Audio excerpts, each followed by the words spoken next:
محراب مریم میں داخل ہوئے وجد عندہا رزقا، مریم کے پاس رزق کا ڈھیر لگا پایا. پھل بھی ہے، رزق بھی ہے، جن پھلوں کا موسم ہے وہ بھی ہے اور جن کا موسم نہیں ہے وہ بھی ہے. موسم کا پھل بھی ہے اور بنا موسم کا بھی ہے. اچھا بنا موسم کا پھل اگر دیکھو تو لگتا ہے یار یہ کہاں سے آیا. ابھی کمیٹی کا ایک فرد مجھے اپنے گھر لے گیا، ناشتہ پیش کیا. سیب تھا ناشتے میں، کوئی بات نہیں چل رہا.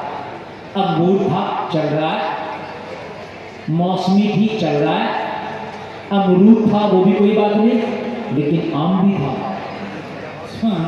آم کا موسم نہیں ہے، ابھی نہیں ہے آم کا موسم، لیکن بغیر موسم کے جب میں نے پھل دیکھا تو سب سے پہلے میں نے آم کی طرف ہاتھ بڑھایا. یار یہ دیکھو اس کا ذائقہ کیسا ہے. بغیر موسم کا اگر ملے تو تعجب ہوتا ہے، ہوتا ہے کہ نہیں ہوتا ہے. تو حضرت زکریا نے دیکھا موسم کا بھی پھل ہے بغیر موسم کا بھی ہے. پوچھ لیا قال یا مریم انا لکی ھذا، مریم یہ کہاں سے آئے تیرے پاس؟ یہاں تو کوئی آنے والا بھی نہیں جانے والا بھی نہیں، تیرا کوئی بزنس نہیں، کاروبار نہیں، دکان نہیں، تجارت نہیں، کچھ نہیں، بٹھانے والا نہیں، اٹھانے والا نہیں، کھلانے والا نہیں، پلانے والا نہیں، اور یہاں پھلوں کا ڈھیر ہے، ہر طرح کا پھل ہے، کہاں سے آیا؟ مریم نے جواب دیا قالت هو من عند اللہ، یہ سب میرے رب کے پاس سے آیا ہے.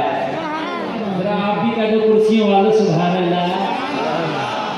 اے جلسے میں آنے والوں تم جھوٹ بولو، حرام کام کرو، سود کا کاروبار کرو، دلالی کرو، کمیشن کھاؤ، ڈکیتی کرو، چوری کرو، اتنا ہی ملے گا جتنا اللہ نے تیری قسمت میں لکھ دیا ہے.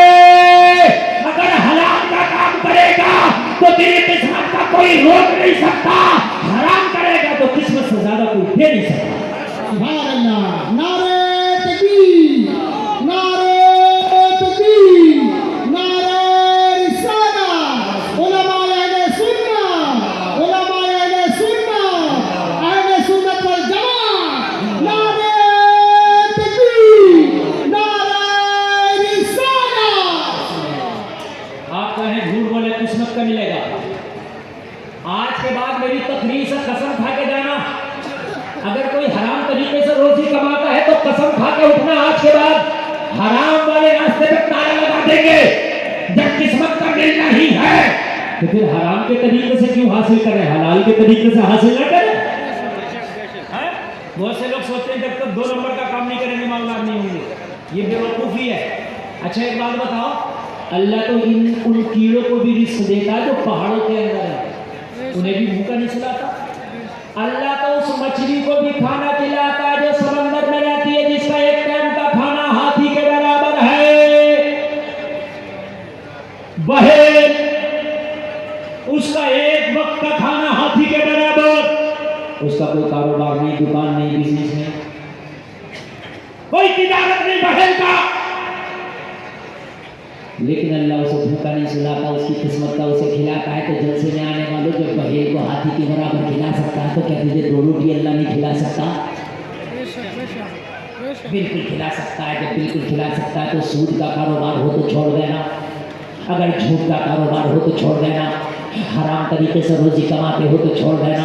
اللہ نے تیرے نصیبی میں جو لکھ دیا ہے، تو جو بھی کام کرے گا تجھے مل کر رہے گا. جلسے میں آنے والے چاہے حرام طریقے سے کما لے یا حلال طریقے سے، مگر تیرے نصیبے کا کوئی بھی نہیں روک سکتا.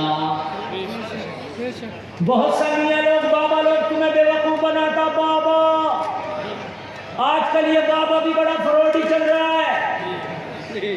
آج کل کے باباؤں سے اللہ محفوظ رکھے. اور میری قوم باباؤں کے پیچھے زیادہ بھاگ رہی ہے، اور سوچ ان باباؤں کے چکر میں نہ پڑنا. بہت سے بابا کے پاس جاؤ تو کہتے ہیں تیری روزی باندھ دی. روزی باندھ دی؟ ارے روزی دینے والا اللہ ہے، اللہ کے ہاتھ کو کوئی باندھ سکتا معاذ اللہ نہیں ہے؟ ارے ایک بات بتاؤ، روزی دینا اللہ کا کام، ان اللہ یرزق من یشاء بغیر حساب، اللہ جسے چاہتا رزق عطا کرتا بے حساب رزق۔ ارے جب اللہ کہنے پہ آئے تو کوئی بابا مان دے، کسی بابا کی ہے اتنی طاقت؟ اور بابا جی صحیح بات تو یہ ہے کہ تو خود بنا پڑا، ہم نہیں بندے ہیں، ہمارا کاروبار نہیں بنا، بابا خود بنا ہے۔ بابا آپ سے کیا کہے گا؟ 1100 روپے دو، 5100 روپے دو، میں اتارا کروں گا اور آپ کا کھول دوں گا، جو بندش ہے وہ ختم کر دوں گا، اور چکر میں نہ پڑنا ہو بابا کے۔ کام کھول کے سن، تیرا سب سے بڑا بابا، تیرا سب سے بڑا دعا کرنے والا بابا تیرے گھر میں تیرے بوڑھے ماں باپ ہے، ان سے جا کے ان کا تلوا دبا کے ان سے دعا کرا لینا، اگر انہوں نے دعائیں کر دی تو خدا کی قسم بیڑا پار ہو جائے گا۔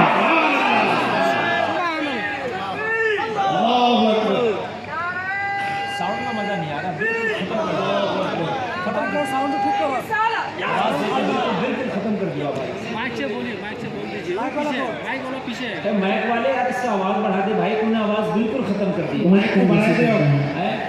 بالکل آواز ختم کر دی، آواز بڑھا کے رکھیے، ہاں ڈرتا کا ہے یار، اگر پھٹ جائے گا تو کمیٹی والے نیا دلا دیں گے، ساؤنڈ بڑھا کے رکھیے، اس کو کم نہ کر، میں بہت تھکا ہوا ہوں، کئی 1000 کلومیٹر کا سفر کر کے آیا ہوں۔ ہاں حلال طریقے سے روزی حاصل کرو، جو قسمت کا ہے وہ مل کے رہے گا، جو قسمت کا ہے وہ زور سے بولے، جو قسمت کا ہے وہ مل کے رہے گا، چاہے حرام طریقے سے روزی حاصل کرو یا حلال طریقے سے روزی حاصل کرو، جلسے میں آنے والوں اللہ نے تیرے نصیبے میں جو لکھ دیا ہے وہ مل کے رہے گا۔ زیادہ باباؤں کے چکر میں نہ پڑنا، اگر تیری ماں زندہ ہو اس کا پیر دبا کے اس سے دعا کرا لینا، تیرا باپ زندہ ہو اس کا پیر دبا کے اس سے دعا کرا لینا، جہاں کسی بابا کا تعویذ کام نہ کرے گا وہاں تیرے والدین کی دعائیں کام کریں گی۔ میرے نبی فرماتے مجھ محمد کی دعا، مجھ محمد کی دعا، میرے نبی فرماتے مجھ محمد کی دعا، اے جلسے میں آنے والے ذرا کان کھول کے سننا، میرے نبی فرماتے مجھ محمد کی دعا میری امت کے حق میں جیسے قبول ہوتی ہے ویسے ہی ماں باپ کی دعا اس کی اولاد کے حق میں قبول ہوتی ہے۔ کیا بات ہے؟ اب جلسے سے جانا تو اپنی ماں باپ کا پیر دبانا اور کہنا مفتی گلفام بتا کے گیا ہے کہ مجھے کسی تعویذ کی ضرورت نہیں، آپ کی دعا کی ضرورت ہے، اور ماں میرا کاروبار بھی اچھے سے نہیں چل رہا، ذرا دعا تو کر دے، تیری ماں دعا کر دے گی، کاروبار میں ترقی ہو جائے گی۔ یہ ہے ماں باپ کی دعا، یہ ہے ماں باپ کی پاور۔ تیرا ماں باپ بوڑھا گھر میں پڑا ہے، اس کو پوچھتا نہیں، بابا کے پیچھے بھاگ رہا ہے، ماں باپ کو پوچھتا نہیں، مولانا گلفام کا ہاتھ چوم رہا ہے، میرا ہاتھ چومنا فائدہ نہیں دے گا، پہلے ماں باپ کا ہاتھ چوم، اس کے بعد ان علماء کا ہاتھ چوم۔ بہت ہمارے پیچھے بھاگ رہا، ہمیں حضور حضور کہہ کے ہمارے پیچھے، تیرا سب سے بڑا حضور تیری ماں تیرے گھر میں ہے، تیرا باپ تیرے گھر میں ہے۔ تو جلسہ میں آنے والوں اگر ماں باپ جن کے زندہ ہیں خدا کی قسم اگر ان کی خدمت کر کے ان سے دعائیں لے لے تو اس سے بڑا خوش نصیب کوئی شخص نہیں ہو سکتا۔